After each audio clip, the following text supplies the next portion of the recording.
partner.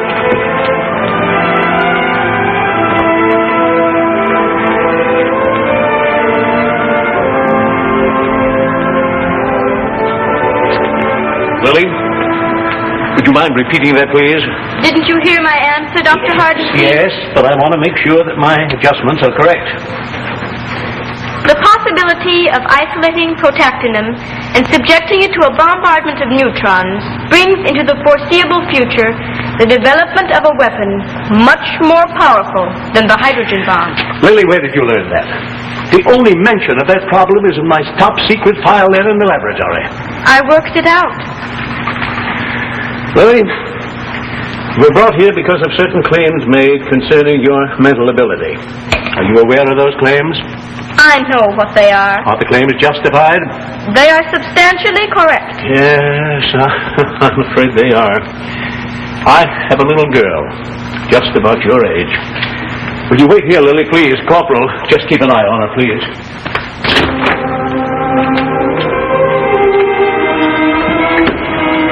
Doctor. Mrs. Massner, you should be very proud of your daughter. She is an extraordinary child. Can I... No, I'm sorry. You'll be able to see her in just a few minutes. Yes.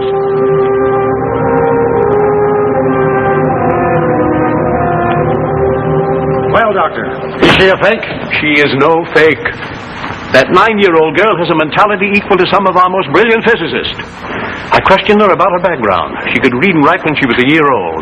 At 2 and a half, she was doing quadratic equations, and now she can carry on a conversation concerning mathematical concepts that I have difficulty in following. Well, how do you account for it, Doctor? I can't account for it. Maybe she is a mutation due to proximity to radiation. Maybe she is an evolutionary time switch. And I can tell you this, every claim made about the girl is substantially correct. She has a level intelligence way beyond all existing standards. Well, that's enough for me. General, I'm ready to make my recommendation to Congress. You know what Congressman Bulmer's committee is suggesting? No, sir, I do not. Doctor, the committee considers that child a national resource. She has the brain to figure out a foolproof defense against guided missiles, a plan to increase weapon production, to lick bottlenecks. And we propose that she be kept here for that purpose. Congressman, she's still a child. You said yourself she had intelligence beyond all existing standards. Well, she has, but she's still a child. She has to have the human relationship of a child, the environment of a child, all the security and affection that a growing girl needs. Security? She'll be under 24-hour guard. That's enough security for anybody. And as far as affection goes, if she does her job well, we'll all love her. What about her mother? Leave that to me. Hardenstein, get the heads of the departments together. I want all existing problems ready for a presentation to Lily Massner at 4 o'clock this afternoon. That's all for now.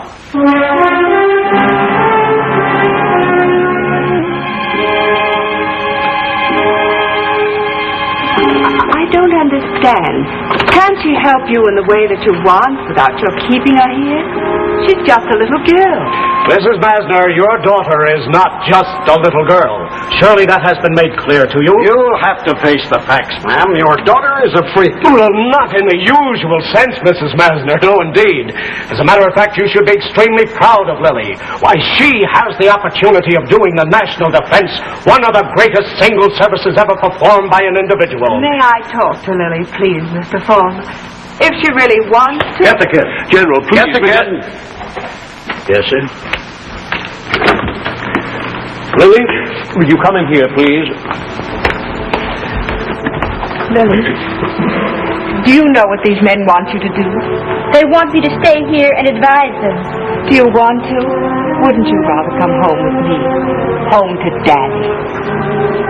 Mother, I know you won't understand this, but I'd rather stay here. Lily, listen to me. You are an intelligent girl. You realize that a child of your age still needs her mother. You're not being scientific, Dr. Hardenstein.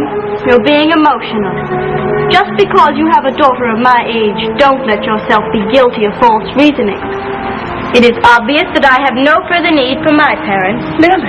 Any more than you have further need for your parents. Well, now we're in business, so you won't regret this, Mrs. Massner. Lily, are you sure? I'm sure. Goodbye, Mother. Mrs. Massner, I'll drive you into town.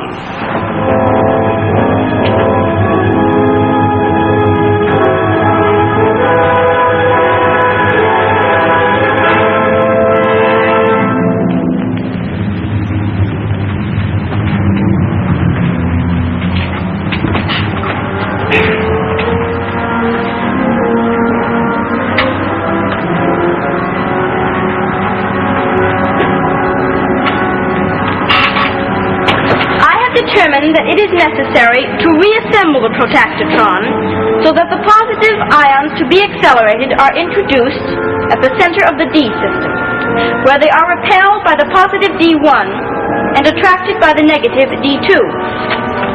Thus the ions are accelerated across the gap between the Ds and pass into the electric field-free region within the interior of D2, where they are unchanged by the subsequent change in the voltage between the Ds. But, Lily, that means the ions will be slowed down.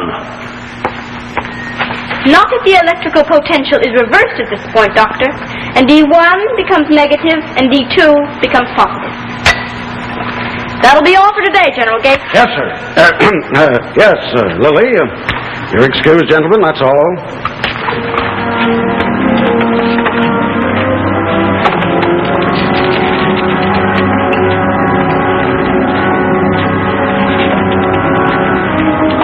Well, Lily, you're getting there.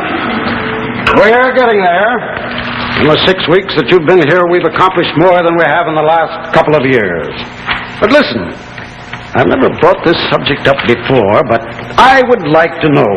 All the head doctors in the country have broken out into print about why you are the way you are. Now, I'd like to know your opinion. Why do you think you're such a deviation from the norm? There is nothing to be gained by giving you that information. Now, just a minute there. You may be a big brain, but I'm still the commanding officer here. And when I give an order or ask a question, I expect an answer. An accurate answer. Politely tender. Is that clear?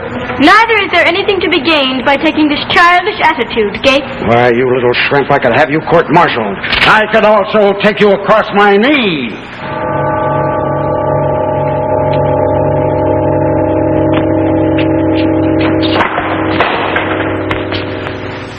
What did you do just then? Nothing. Well, something knocked me over that stool.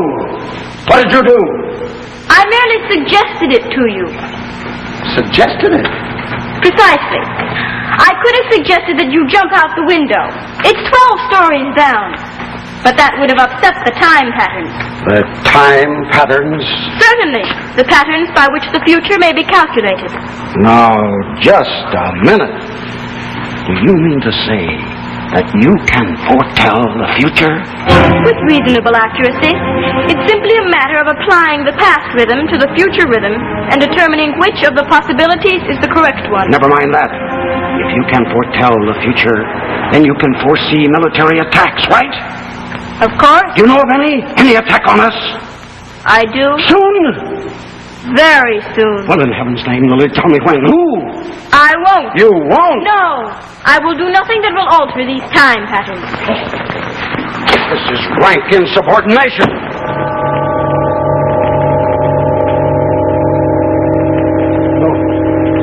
No, wait. All right. Stop.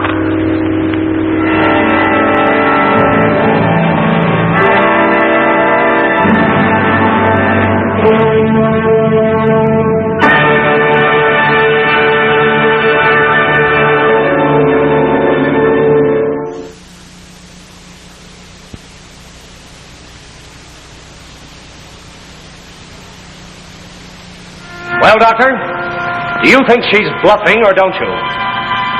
Can a person foretell the future?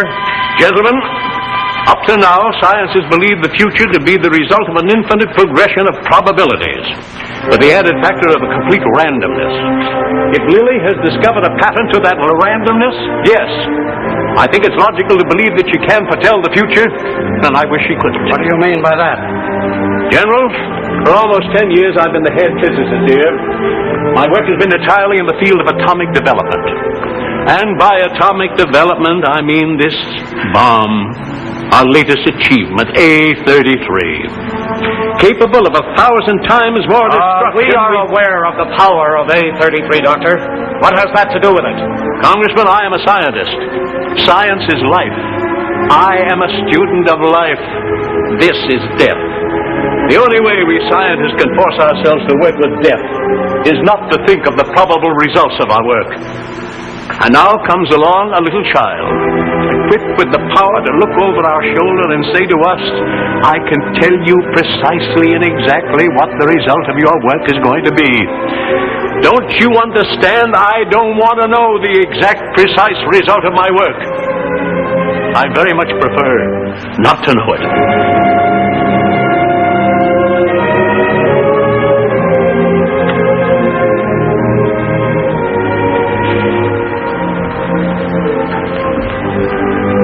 Doctor, that girl's got information concerning an imminent attack on this country, and she's holding out on us. What I want to know right now is what she's not telling us. Now, I don't care how you do it, but get in there and find out. That's all, Doctor. Get busy with it. Come on, Bulmer. I got a lot of other things to talk over with you.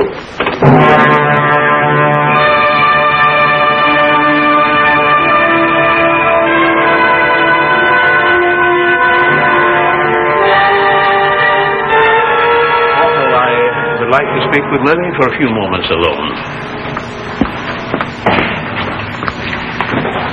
Well, Lily, how are you feeling? I'm very well, thank you. I've been reading your book, Science the Savior. Do you think science will save the world, Doctor? Lily, have you any information to the contrary? That means you've been talking to General Gates. I'm not going to tell you what you want to know, Doctor. It's a waste of time to ask me. Now, Lily, you are too good a scientist to be guilty of false conclusions. It is not what I want to know. It's what I have been instructed to find out.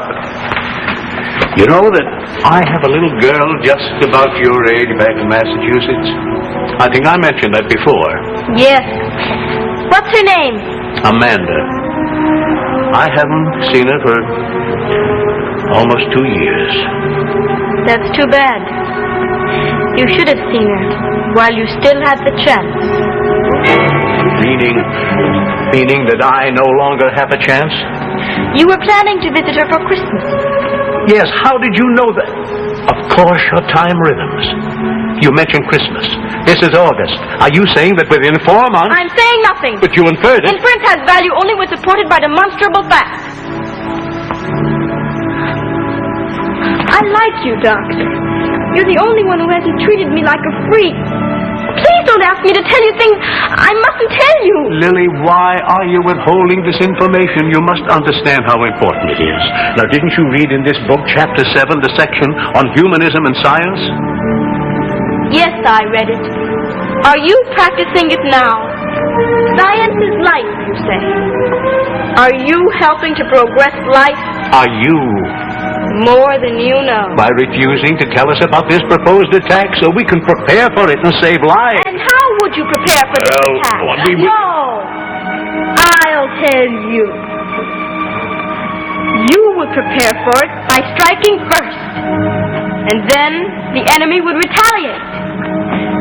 And then you would strike again. The weapons would become deadlier and deadlier. The suffering and the destruction would become greater and greater. Soon the earth would be completely uninhabitable.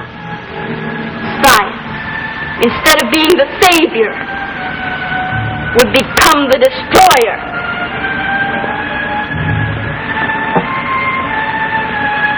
The time pattern I foresee is horrible, but not so horrible as it would be if I told you when and by whom you will be attacked, so that you could strike first.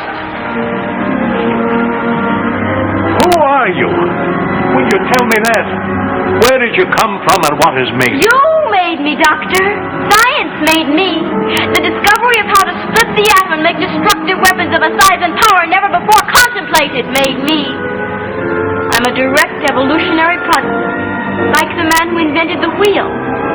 He was born because he was necessary to the survival of humanity. Are you a necessary product for humanity's survival? I am. The use of atomic energy has made knowledge of the future indispensable to survival. I have that knowledge. I and a few others. There are about 20 of us scattered over the face of the earth.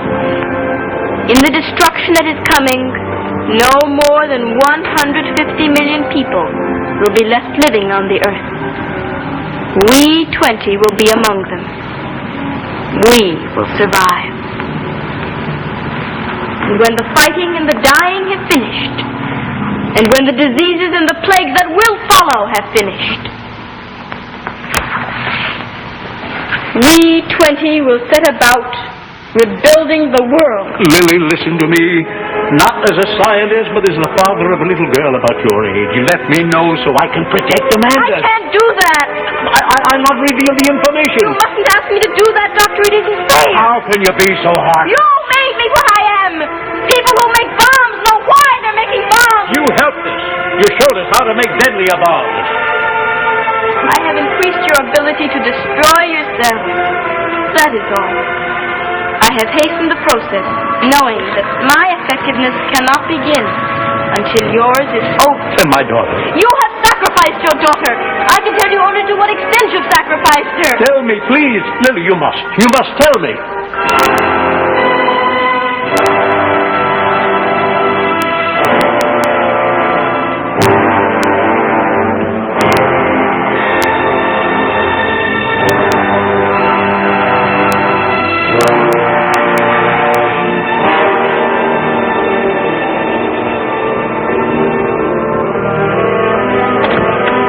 Hartenstein, did you get anywhere? Yes, I got somewhere. Well, Doctor, what have you to tell us? Congressman, do your Christmas shopping early this year.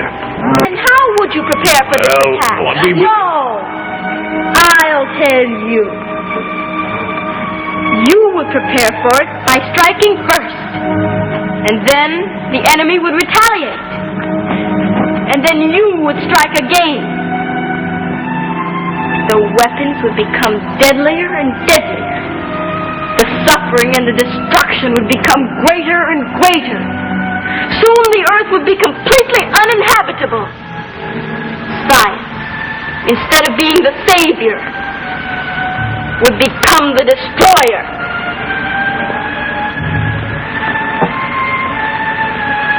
The time pattern I foresee is horrible. But not so horrible as it would be if I told you when and by whom you will be attacked, so that you could strike first. Who are you? Will you tell me that? Where did you come from and what has made you? You made me, Doctor. Science made me.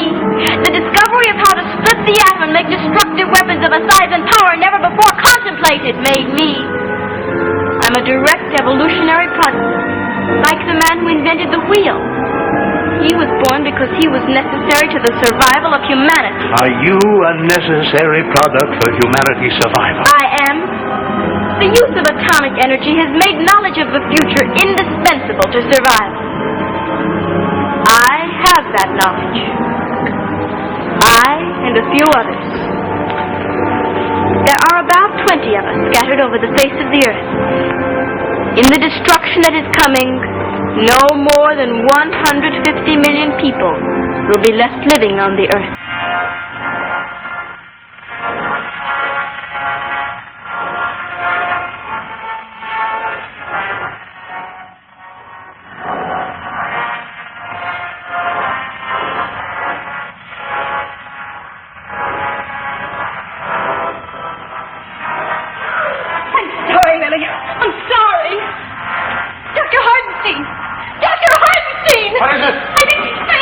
No, that's the way it acts. Into the laboratory with her, quick!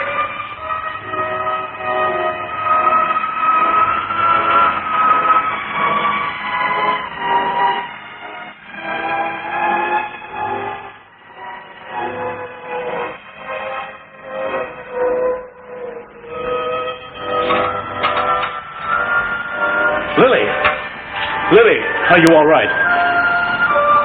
Yes, Do you know just what happened? certainly. It was anticipated. Why didn't you avoid it then? To do so would have been to alter the future. Never mind that. You know what we want from you? Yes, Give us the answers then. Is there an attack imminent? there is. When will it come? Not less than 40, no more than 52 days from today. Less than 2 months? Good Lord, Gates. Who will win? Nobody will win. This war will be intercountry warfare, as it will dissolve all financial, linguistic, religious barrier. But Lily, what about survival? Will I survive? Will any of us survive? I will survive. What about the rest of us? You will not. With enough information, we'll survive and win, too. Now stop hedging. Tell me everything you know. Who's launching this attack? Within 24 hours, we'll have enough planes over them to wipe them off the face of the earth. You will not wipe them out because you will not know who they are. Oh, yes, we will. You can't hold out on us now. You know the effectiveness of Varamine. Varamine is very effective. In another minute, my intellect will be temporarily reduced to that of an average child. It will be a long time before it regains its present level, but it will not again be needed until the time comes to rebuild from the rubble you will make. Blast you! Don't give me that baloney. You can't stall us anymore. Now I want to know who's making that attack or I'll break your neck. Tell me, who is it? Who are you? What are you doing here? What do you want? I want my mama. I want to go home. Tell me who it is. I want my mama. What is the matter with her? I told you the drug was dangerous. It's gone. Her reasoning power is gone. She's just a little child now, just like Amanda. What? Listen, you. What are we going to do? Who can help us now? No one can help us now, Congressman. All we can do is to stand here in a darkened room and watch a little child crying.